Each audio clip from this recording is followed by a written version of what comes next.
السلام علیکم ورحمۃ اللہ وبرکاتہ. وعلیکم السلام ورحمۃ اللہ وبرکاتہ. امید کرتی ہوں آپ سب لوگ خیریت سے ہوں گے. جی اچھا. اچھا کل ہم لوگ یہ پڑھ رہے تھے کہ حضور پاک صلی اللہ علیہ وسلم نے اپنے خاندان والوں کو بلایا تھا. جب کھلم کھلا تبلیغ شروع کی تھی تو سٹارٹ کیا تھا خاندان والوں سے. تو ان کو بلایا تھا حضور پاک صلی اللہ علیہ وسلم نے اور اللہ کا پیغام پہنچا رہے تھے. تو جو ہے ابو لہب ایک دم سے بول پڑا کہ جو ہے حضور پاک صلی اللہ علیہ وسلم کو کہ وہ اپنے باپ دادا کے مذہب کو ہی کنٹینیو کریں, اسی پر قائم رہیں اور کوئی نئی بات نہیں کریں, کیونکہ وہ عرب کے لوگوں کے لیے ایکسیپٹیبل نہیں ہوگی اور جو ہے ان کا جو خاندان ہے وہ عرب کے لوگوں کا مقابلہ نہیں کر پائے گا. جو ان کا ریئیکشن آئے گا نا عرب کے لوگوں کا, تو اس لیے جو ہے بہتر ہے کہ جو جیسے چل رہا ہے وہ چلنے دیں اور یہ جرت کر کے نئی باتیں بالکل لوگوں کو نہیں بتائے. تو حضور اکرم صلی اللہ علیہ وسلم نے ابو لہب کی جو یہ بات تھی اس کا کوئی ریئیکشن نہیں دیا اور بالکل خاموشی اختیار کر لی.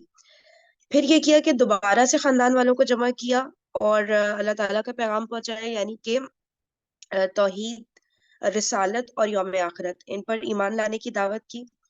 تو یہ سن کے پھر ایک طرف ابو لہب تو شدید غصے کے عالم میں ہی رہا اور وہ چاہ رہا تھا کہ کسی طرح سے حضور اکرم صلی اللہ علیہ وسلم کو ڈی موٹیویٹ کر دے اور وہ اس مشن کو آگے بالکل بھی کنٹینیو نہ کرے.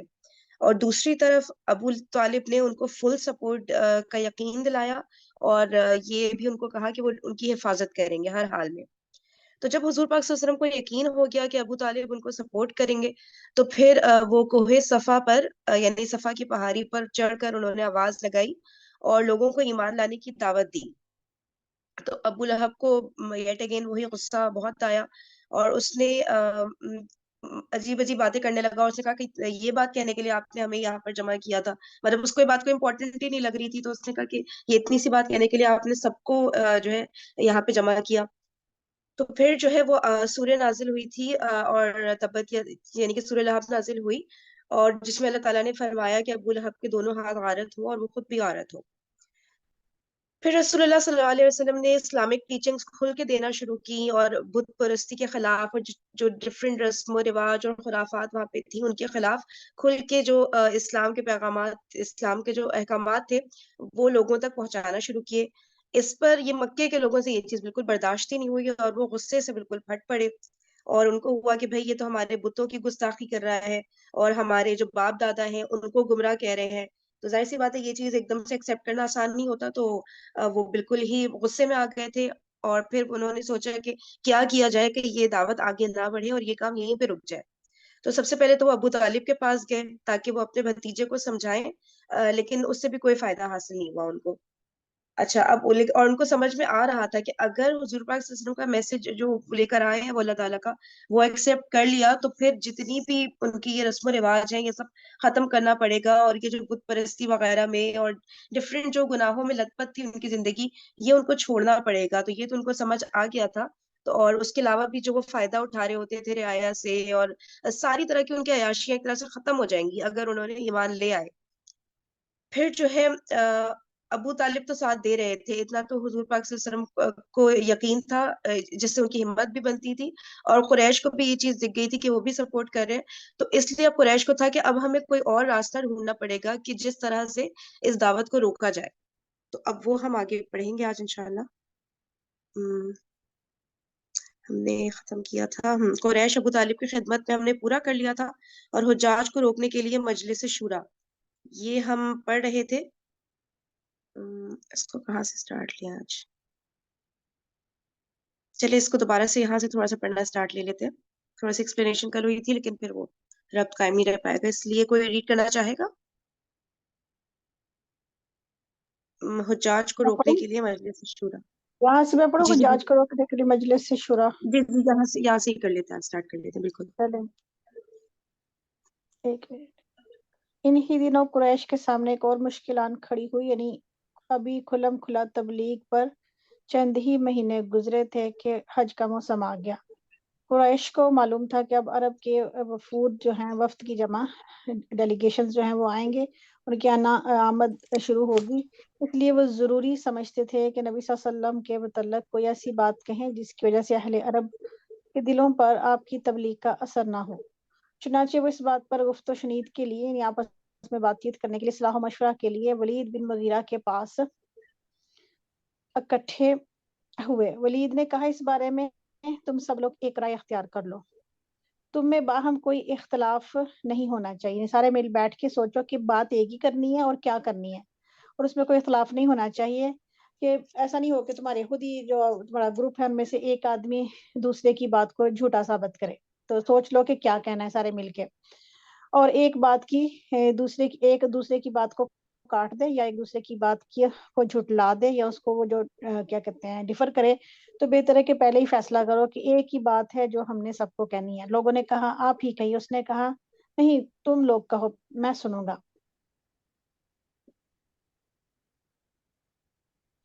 اس پر چند لوگوں نے کہا کہ ہم کہیں گے کہ وہ کاہن ہیں، وہ جو غیب کی خبریں بتانے والی ہوتی ہیں۔ ولید نے کہا نہیں بخدا یعنی اللہ کی قسم وہ کاہن نہیں ہے، ہم نے کاہنوں کو دیکھا ہے، اس شخص کے اندر کاہنوں جیسی گنگناہٹ نہیں ہے، نہ کاہنوں جیسی گنگناہٹ ہے اور نہ ان کے جیسے قافیہ گوئی اور تک بندی ہے۔ اس پر یعنی اس معیار پر بھی آپ پورے نہیں اترتے۔ اس پر لوگوں نے کہا تب ہم کہیں گے کہ وہ پاگل ہے۔ ولید نے کہا نہیں وہ پاگل بھی نہیں ہے، ہم نے پاگل بھی دیکھے ہیں اور ان کی کیفیت کو بھی، اس شخص کے اندر نہ پاگلوں جیسی دم گھٹنے کی کیفیت ہے اور نہ ہی وہ مطلب الٹی سیدھی حرکتیں ہیں اور نہ ہی ان جیسی بہکی باتیں جو ہیں وہ کرتے ہیں، تو یہ لہٰذا یہ بات بھی ان کے اوپر سچ نہیں بیٹھتی۔ لوگوں نے کہا تب ہم کہیں گے کہ وہ شاعر ہے، یعنی کاہن بھی نکل گیا بیچ میں سے، پاگل بھی، اور تب لوگوں نے کہا کہ یہ وہ شخص ہیں جو کہ صادق اور مشہور ہیں، اور ان کی بات کو سچ بات کو جھٹلانے کے لیے دیکھیے کیسی کیسی چیزیں کے ساتھ منسوخ کی جا رہی ہیں۔ تب وہ کہ ہم کہیں گے کہ وہ شاعر ہیں۔ جی کچھ کہنا چاہتے ہیں؟ نہیں صحیح۔ اچھا، پھر لوگوں نے کہا کہ ہم کہیں گے وہ شاعر ہے۔ ولید نے کہا کہ وہ شاعر بھی نہیں، ہمیں رجز، ہجر، قریز، مقبوض، مبسوط اور سارے ہی جو اصناف سخن ہیں معلوم ہیں، اس کی بات بہرحال شعر نہیں ہے۔ لوگوں نے کہا تب ہم کہیں گے کہ وہ جادوگر ہے۔ ولید نے کہا یہ جادوگر بھی نہیں ہے، ہم نے جادوگر اور ان کا جادو بھی دیکھا ہے، یہ شخص نہ تو ان کی طرح جھاڑ پھونک کرتا ہے نہ ہی گرہ لگاتا ہے۔ لوگوں نے کہا اس سے تب دیکھیں ہم کتنا کلیئر ہو رہا ہے کہ دماغ ان کے پاس تھا، پوری کوشش کر رہے تھے دماغ یوز کرنے کی کسی طرح غلط ثابت کریں، مطلب اللہ تعالیٰ نے ماشاءاللہ دماغ دیا ہوتا ہے، انسان سوچ سکتا ہے، لیکن اب اس کو آپ کس ڈائریکشن میں کن کاموں میں لگائیں یہ پھر ہمارے اختیار میں ہے بھائی کہ چلو اب اس کو صحیح جگہ پہ لگائیں، تو وہ یوز پورا کر رہے تھے دماغ کو کہ کسی طرح سے بس ان کی جو ٹیچنگز ہے غلط ثابت کریں، تو دیکھیں کیا کیا راستے نکال رہے ہیں۔ جی، اور یہ ساری باتیں آپ صلی اللہ علیہ وسلم کو بہت تکلیف دیتی تھیں کہ جہاں ایک انسان کا معاشرے میں اتنا عزت اور مقام اور مرتبہ ہو، اور یہ کہتے بھی تھے ساری باتیں، صرف اب تو چھپ کے کر رہے ہیں نا، سامنے بھی کہتے تھے، تو اس لیے تو اب صلی اللہ علیہ وسلم کو اللہ تعالیٰ نے سورۃ اعراف میں کہا ہے نا کہ اے نبی ہم جانتے ہیں جو کچھ یہ کہتے ہیں اس سے آپ کے بھیچے کو، آپ کے سینے کو تکلیف ہوتی ہے، آپ کا سینہ بھیجتا ہے اس چیز سے، ہم جانتے ہیں یہ جو کچھ کر رہے ہیں۔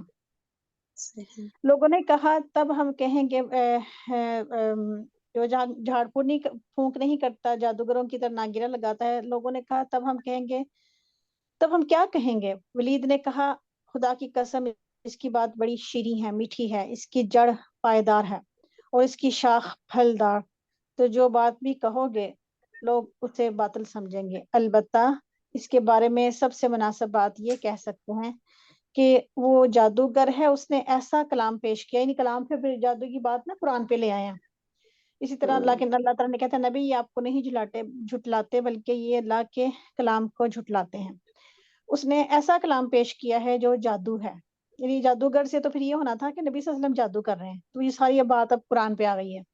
وہ قرآن جو ہے نا وہ جادو ہے، اس سے باپ بیٹے، بھائی بھائی، شوہر بیوی اور کنبے قبیلے میں پھوٹ پڑ جاتی ہے، بالآخر لوگ اسی تجویز پر متفق ہو کر وہاں سے رخصت ہوئے۔ ظاہری بات ہے جب ایک شوہر بیوی میں سے ایک ہی مان لیا تو وہ رشتہ تو ٹوٹ گیا، وہیں پر وہ تو ختم ہو گیا، اور باپ نے بیٹے کو گھر سے نکال دیا، بیٹا جو تھا اس نے باپ کے ساتھ دشمنی مول لی، تو خاندان تو ٹوٹ رہے تھے۔ بعض روایت میں یہ تفصیل بھی مذکور ہے کہ جب ولید نے لوگوں کی ساری تجویزیں رد کر دیں تو لوگوں نے کہا پھر آپ ہی اپنی بے داغ رائے پیش کریں گے، جس میں ہماری رائے میں سے کچھ نہ کچھ نکال رہے ہو، نقص تو اپنی بے داغ رائے پیش کرو۔ اس پر ولید نے کہا ذرا سوچ لینے دو۔ اس کے بعد وہ سوچتا رہا یہاں تک کہ اپنی مذکورہ ابالا رائے ظاہر کی، جو ہم نے اوپر جس کا ذکر ہوا ہے، وہ پھر اس نے کہا اس معاملے میں ولید کے متعلق سورہ مدثر کی 16 آیات 11 سے 26 تک نازل ہوئیں، جس میں سے چند آیات کے اندر اس کے سوچنے کی کیفیت کا نقشہ کھینچا گیا، یعنی انہو فکر وقدر، پھر اس نے سوچا اور اس نے اندازہ لگایا، فقتل کیف قدر، ہلاک ہو وہ شخص کہ اس نے یعنی سوچ کے جو اندازے لگا رہا ہے، کیسے اس نے اندازہ لگایا، ثم قتل کفارا، کیسے اس نے اندازہ لگایا، پھر وہ ہلاک ہو، ثم نظر، پھر اس نے دیکھا، ثم عبس، پھر اس نے تیوری چڑھائی، وبصر، ثم ادبر، پھر اس نے منہ پھیر لیا اور غرور اور تکبر کیا، فقال، اس نے کہا ان هذا الا سحر یؤثر، ان هذا الا قول البشر. آگے کرنا. ماشاءاللہ. آپ یہ عربی کو ٹرانسلیٹ کریں یا پھر آپ نے ترجمہ یاد کیا تھا؟ نہیں اب آگے کیجیے، مجھے آتی ہے ابھی، میں پھر بھی احتیاطاً پڑھ رہی ہوں. ماشاءاللہ. اچھا، اس نے کیسا اندازہ لگایا، پھر نظر دوڑائی، پھر پیشانی اس نے سکیڑی، پھر منہ بسرا، یعنی کہ منہ اس نے برا سا مرایا، پھر پلٹا اور پھر اس نے تکبر کیا، آخرکار اس نے کہا کہ یہ جو عجیب ہی جو ہے وہ یہ جادو ہے جو پہلے سے نقل ہوتا ہوا آ رہا ہے، یہ محض انسان کا کام ہے، یہ جو کلام ہے، یہ حاض البشر، یہ انسانی کلام ہے، یہ اسی انسان نے خود ہی اپنے پاس سے بنایا ہے. بہرحال یہ قرارداد طے پا چکی تو اس سے جامع عمل پہنانے کی ایک کاروائی شروع ہوئی، یعنی اس پر کیسے عمل درآمد ہوگا، بات سارا پلان بن گیا ہے، اس کے اوپر عمل کرنے کے لیے کاروائی شروع ہوئی. اب کیا انہوں نے کیا، کچھ کفار مکہ عازمین حج کے مختلف راستوں پر بیٹھ گئے، وہ جو حج کے لیے آنے والے لوگ تھے ان کے راستوں پر ہی بیٹھ گئے، اور وہاں سے ہر گزرنے والے کو آپ صلی اللہ علیہ وسلم کے خطرے سے آگاہ کرتے ہوئے آپ کے متعلق تفصیلات بتانے لگے. اس کام میں سب سے زیادہ پیش تھا ابو لہب. یہ جو آپ بتا رہے تھے نا کہ ابو لہب نے کہا کہ سورۃ اللہب نازل ہوئی، تو اس نے کہا تھا کھڑے ہو کے، شاید میں سنا نہیں ہوگا، اس میں شاید ذکر نہ ہو کہ اس نے کہا تھا نبی صلی اللہ علیہ وسلم کو آپ کے ہاتھ ٹوٹیں، آپ نے ہمیں یہاں بلایا، تو اس کے جواب میں پھر اللہ تعالیٰ نے کہا تھا تیرے ہاتھ ٹوٹے ابو لہب. ہاں اچھا جی، راستوں پر بیٹھ گئے، وہاں سے ہر گزرنے والے کو آپ کے خطرے سے آگاہ کرتے ہوئے اس کے متعلق تفصیلات بتانے لگے. اس کام میں سب سے زیادہ پیش ابو لہب تھا. وہ حج کے ایام میں لوگوں کے ڈیروں اور اوقاز، مجنا اور مجاز، یہ بازاروں کے نام ہیں، ان بازاروں میں آپ کے پیچھے پیچھے لگا رہتا. یہ دیکھیں ذرا، آپ صلی اللہ علیہ وسلم کے پیچھے پیچھے جا رہا ہے، آپ اللہ کے دین کی تبلیغ کرتے اور ابو لہب پیچھے پیچھے یہ کہتا کہ اس کی بات نہ ماننا، یہ جھوٹا ہے، بددین ہے، کیونکہ بات سنے گا تو اس کے دل پہ اثر ہوگی نا، پہلے سے ہی شور ڈال دیتا تھا. اس دوڑ دھوپ کا، اس کوشش کا نتیجہ یہ ہوا کہ لوگ اس حج سے اپنے گھروں کو واپس ہوئے. تو ان کے علم میں یہ بات پھر آ چکی تھی کہ آپ نے دعوی نبوت کیا ہے، جس کو جتنا بھی چھپائیں ایک چیز تو کلیئر ہو گئی کہ آپ نے نبوت کا دعویٰ کیا ہے، اور یوں ان کے ذریعے پورے جو تھا وہ دیار عرب میں آپ کا چرچا پھیل گیا. یعنی اس کی وجہ سے یہ جو انہوں نے کوششیں کی ہیں نا، وہ اللہ تعالیٰ کہتے ہیں نا کہ وہ ان کی چال کو انہی کے خلاف استعمال کر دیتے ہیں اللہ تعالیٰ. جی آگے کسی اور نے پڑھنا ہے تو میں پڑھوں آگے. کوئی اور پڑھنا چاہ رہے ہیں؟ جی آپ کنٹینیو کریے. جی، جب قریش نے دیکھا کہ محمد صلی اللہ علیہ وسلم کو تبلیغ دین سے روکنے کی حکمت کارگر نہیں رہی، پلان فیل ہو گیا، تو ایک بار پھر انہوں نے غور و خوض کیا، تدبر کیا، سوچنے بیٹھے، اور آپ کی دعوت کا قلع کرنے کے لیے، ختم کرنے کے لیے جڑ سے ہی مختلف طریقے اختیار کیے، جن کا خلاصہ یہ ہے: ہنسی، ٹھٹا، تحقیر یعنی تو انسلٹ کرنا، استہزاء یہ بھی مذاق اڑانے میں ہی آتا ہے، اور تکذیب جھٹلانا. اس کا مقصد یہ تھا کہ مسلمانوں کو بددل کر کے ان کے حوصلے توڑ دیے جائیں. ان کے لیے مشرکین نے نبی صلی اللہ علیہ وسلم کو ناروا تہمتوں، یعنی جو آپ کے اوپر جو بہتان اور الزامات لگا رہے تھے، اور بےہودہ گالیوں کا نشانہ بنایا. اور میں آپ کو بتاؤں کہ یہی وہ سارے طریقے ہیں جو آج بھی حق کی آواز کو روکنے کے لیے استعمال کیے جاتے ہیں. چنانچہ وہ کبھی آپ صلی اللہ علیہ وسلم کو پاگل کہتے، جیسا کہ ارشاد ہے وقالو، اور انہوں نے کہا یا ایھا الذی، اے وہ شخص نزل علیہ الذکر، کہ جس کے اوپر الذکر یعنی قرآن نازل ہوا ہے، انک مجنون، آپ تو پاگل ہو۔ استغفر اللہ۔ اللہ تعالیٰ نے ارشاد فرمایا، آگے چلیے۔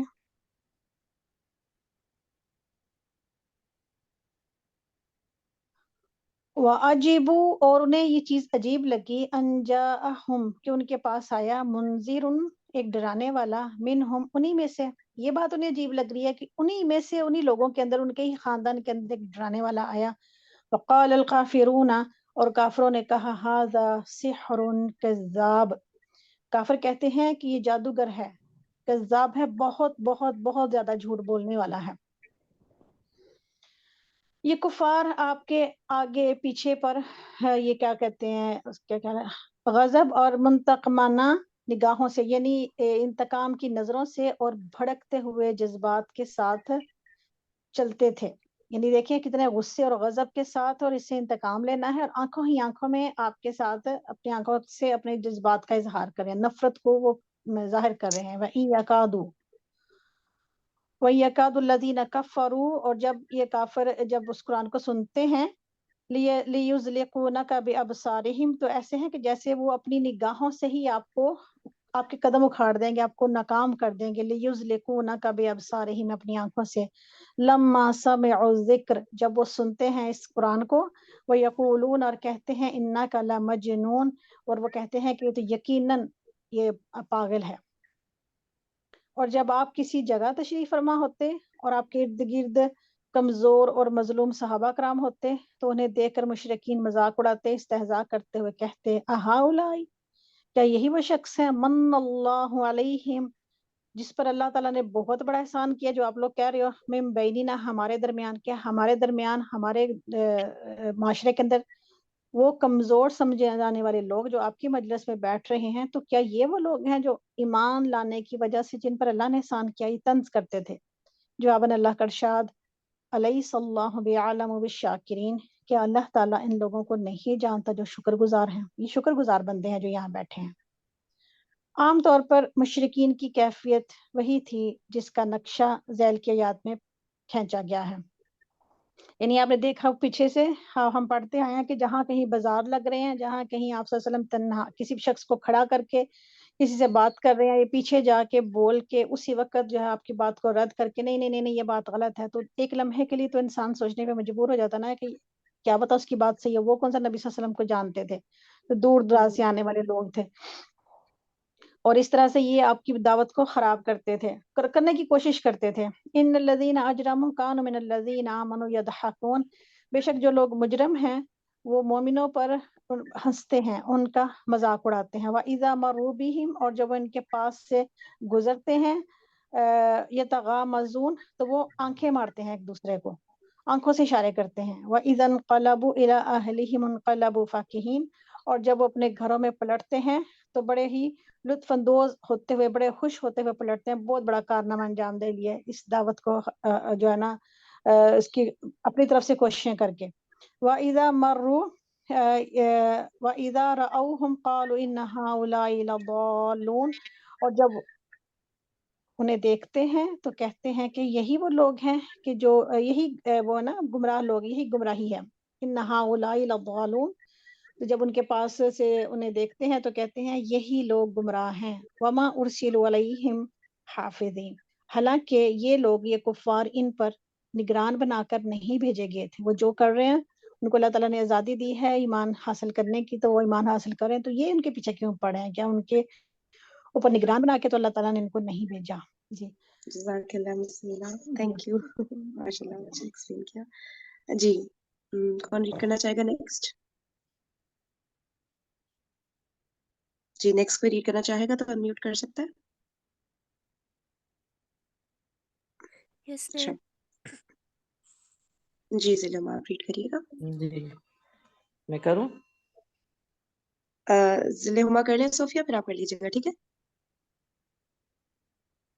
جی وہاں ظلم رہے گی دوسری۔ یس میم۔ آپ کی تعلیمات کو مسخ کرنا، شکوک و شبہات پیدا کرنا، جھوٹا پروپیگنڈا کرنا